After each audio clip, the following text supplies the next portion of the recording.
Halo YouTube, balik lagi dan gue Adam. Jadi, sebagai seorang bisnis analis, salah satu kerjaan gue adalah ngebantu manajer gue untuk mengambil keputusan sulit. Entah itu untuk yang impact-nya short term ataupun yang long term. Dan tools yang sangat membantu gue untuk memberikan insight ini adalah SWOT. Yes, SWOT analysis. Di video ini gue bakalan jelasin yang pertama adalah apa itu SWOT analysis, dan yang kedua adalah kapan kita bisa menggunakan SWOT analysis, dan yang ketiga adalah contoh SWOT analysis. Oke, kalau gitu mari kita mulai dari yang pertama. What is SWOT analysis? Jadi SWOT adalah sebuah cara yang kita bisa gunakan untuk mengevaluasi sebuah keputusan. Yang perlu kita lakukan hanyalah membreakdown-nya menjadi 4 kategori, yaitu S, strengths, W, weakness, O, opportunities, dan yang terakhir adalah T, threats. Jadi yang pertama adalah strengths. Strengths basically adalah kekuatan, yaitu adalah hal positif apa yang kita punya atau yang langsung kita dapatkan ketika kita melakukan keputusan itu. Yang kedua adalah weakness. Weakness adalah kelemahan. Kebalikannya strengths, hal negatif apa yang kita punya atau yang kita langsung dapatkan ketika kita melakukan keputusan tersebut. Yang ketiga adalah opportunity. Opportunity adalah peluang atau kesempatan. Hal apa aja yang bisa muncul nanti yang akan membuat kekuatan kita bertambah. Dan yang terakhir adalah threat atau ancaman. Jadi kebalikannya dari opportunity, yaitu adalah hal apa aja yang nanti bakalan terjadi yang bisa mengancam keputusan kita. Pada dasarnya, strength and weakness ini adalah faktor internal. Sedangkan yang opportunity and threat itu lebih ke faktor eksternal. Jadi kapan kita bisa melakukan analisis SWOT ini? Kita bisa melakukan analisis SWOT terhadap sebuah konsep baru atau sebuah inisiatif, atau bahkan kita bisa juga untuk melakukan analisis SWOT kepada diri kita sendiri. Untuk lebih jelasnya, kita langsung masuk aja ke contoh case study yang kita bisa lakukan SWOT analysis di dalamnya. Let's go. Jadi contoh kita hari ini, gue adalah seorang karyawan dan gue baru aja dapat offering dari sebuah startup baru untuk pindah ke company-nya. Di situ gue bingung, apakah gue harus terima offernya atau enggak. Nah, sekarang gue bakalan pakai SWOT analysis untuk membantu gue memutuskan apakah gue harus pindah atau enggak.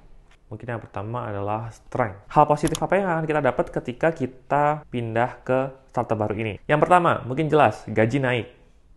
Yang kedua adalah bekerja di perusahaan yang sedang naik daun, karena startupnya ini adalah startup yang dia baru dapat pendanaan gitu kan. Terus yang ketiga, karena ini sebuah startup, di dalamnya masih banyak anak-anak muda. Berhubung gue masih muda dan kayaknya kerja sama anak-anak muda itu lebih seru. Nah, gue masukin ke strength. Terus mungkin kita bisa move on ke weakness. Kelemahannya ketika gue pindah ke sini, THR dan bonus tahun ini gue nggak dapat. Yang kedua, gue juga kehilangan network yang udah gue bikin di perusahaan ini. Jadi gue udah kenal sama A, B, C, terus kayak udah enak nih kerjaannya, flow-nya udah dapet gitu. Nah, gue harus merelakan semua hal itu untuk masuk ke perusahaan baru ini. Terus habis itu ternyata tempat kerja perusahaan baru ini cukup jauh. Jadi kita harus nambah transport lagi tuh nanti berarti. Nah, yang ketiga adalah opportunity. Kira-kira apa aja kesempatan atau peluang bisa dapat gue ambil ketika gue masuk ke perusahaan ini? Oke, mungkin yang pertama karena ini perusahaan startup, perusahaan yang memang dia itu karirnya bisa cepat banget di dalamnya. Sudah terlihat dari beberapa employee mereka yang ada di LinkedIn. Jadi rata-rata mereka dalam 6 bulan itu ternyata bisa naik posisi. Terus yang kedua, karena ini sebuah startup, dia harusnya memberikan kesempatan gue untuk belajar lebih banyak hal lagi. Karena tahu sendiri kan, startup dia masih belum terlalu strict untuk organisasi, jadinya kayak gue masih bisa mengerjakan banyak hal di dalamnya. Kemudian kita bisa masuk ke threat nih. Jadi startup itu masih volatile banget. Kita masih belum tahu 1 tahun atau 2 tahun lagi startup ini masih eksis atau enggak gitu kan.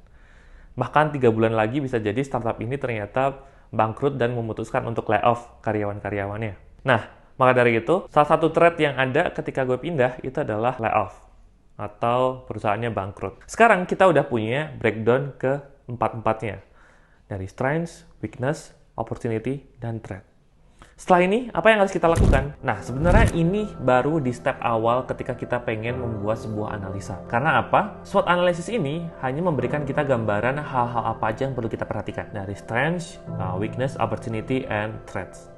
Yang kita lakukan setelah ini justru yang lebih penting.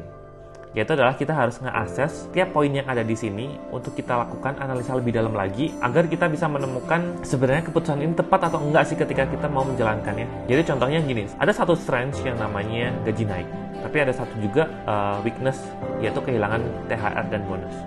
Kita harus assess nih, Sebenarnya kehilangan THR dan bonus ini kita kehilangan berapa sih? Apakah nominal kehilangan kita ini bisa terkompensasi dengan kenaikan gaji kita? Nah, itu satu hal yang perlu diperhatikan. Ketika kita udah berhasil untuk mengakses semua poin-poin yang sudah kita jabarkan di SWOT analysis tadi, disitulah nanti kita akan mendapat sebuah kesimpulan yang nantinya akan membuat kita lebih percaya diri untuk mengambil sebuah keputusan. Jadi itulah teman-teman, SWOT analysis. Mungkin habis ini teman-teman bisa melakukan SWOT analysis di case-nya teman-teman sendiri, entah itu di kerjaan, kuliahan, maupun di kehidupan sehari-hari. Dan semoga video ini bermanfaat bagi kalian, dan sampai jumpa di video selanjutnya. Bye-bye.